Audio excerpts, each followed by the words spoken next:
সবাই তোমার প্রসাদ পেল, আমি কেন বঞ্চিত হলাম?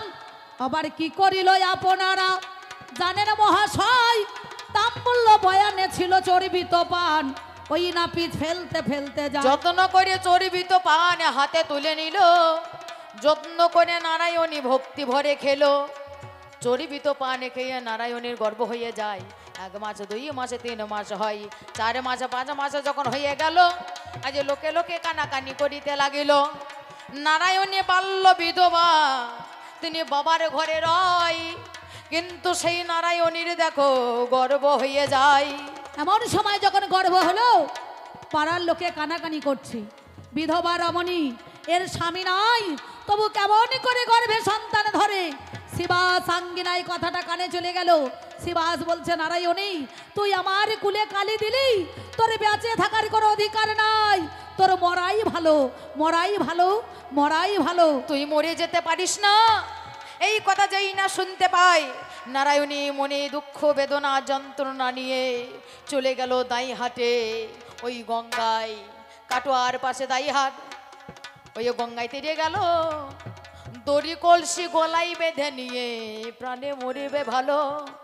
যেই না দেখো এই না গঙ্গার জলে নেমে যাই, মরবই আমার এই দেখো মনের অভিপ্রায়। যেই মরতে গেল, গর্ভে থেকে সঞ্চয় সারা দিয়েছিল, অমনি গর্ভে যে জন সঞ্চয় রয়, বলে জননী গো মরো না তুমি, তোমারে জানাই।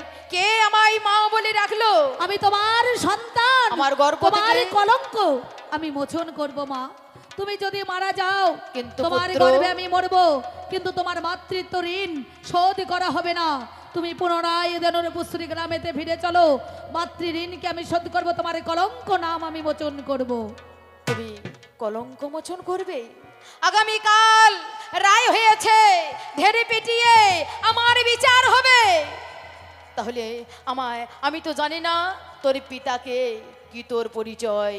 এমন সময় অদ্বৈতাচার্য সেখানে ছিল, গর্ভে কান লাগিয়ে দিল, দৈববাণী হয়েছিল। সমাজপতি সবাই এসে দাঁড়ালো, বলল কে কে তোমার পিতা, কে তোমার গুরু? ওই নারায়ণী চুপ করে দাঁড়িয়ে আছে। সন্তান গর্ভে থেকে বলেছিল, শ্রী গৌরাঙ্গ পিতাই আমার নিত্যানন্দ গুরু গো।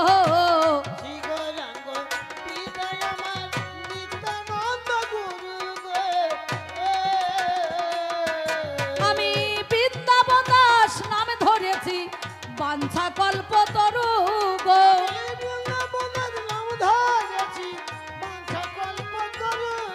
আমি অজনী সম্ভবা হয়ে এসেছি, আমি অজনী সম্ভবা হয়ে এসেছি, বিনা রাজে বিনা বীর্যের মাঝে অজনী সম্ভবা হয়ে এসেছি। এই সমাজপতিরা সবাই শুনতে পেল যে সত্যিই বিনা রজে বিনা বীর্যে জন্ম হয়েছে।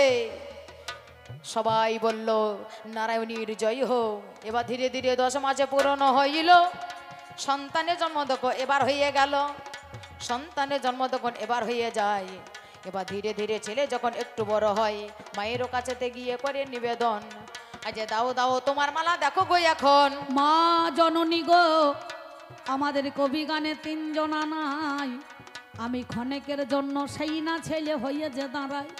মা গো, নগরে নগরে বৈষ্ণব এলো, তিলক মালা ঝোলাই আমায় দেবে ওরে ভালো। এমন সময় কি করিল, হাই রে মরি হাই। সেই দিনই দেখো আমার মা জননী তাই পারিজাতের মালাখানা গলায় দিয়েছিল। মা বেটাতে বলল, আজ তুমি শুনে চলো, বৈষ্ণবের সেবা দেওয়া লাগি ওরে হাই, আমরা নগরে নগরে মাধু করি, করিয়েই আনবো মহাশয়। এই বলে যত্ন করে মা ছেলে দুজনে বৈষ্ণব সেবা দেওয়ার তরে বলে, কিছু ভিক্ষা দেন গো আজ আমারে, কিছু ভিক্ষা দেন গো আজ আমারে, কিছু ভিক্ষা দেন গো আজ আমারে, কিছু ভিক্ষা দেন গো আজ আমারে, এক জায়গায় দেন, এক জায়গায় দেন। কিছু ভিক্ষা দেন গো আজ আমারে, আর আছেন যত নগরবাসী আপনাদেরও দ্বারে আসি। ওইখানে দেন, ওইখানে দেন, এক জায়গায় দেন, এক জায়গায় দেন, হ্যাঁ এক জায়গাতেই দেন। আসি আপনাদেরও দ্বারে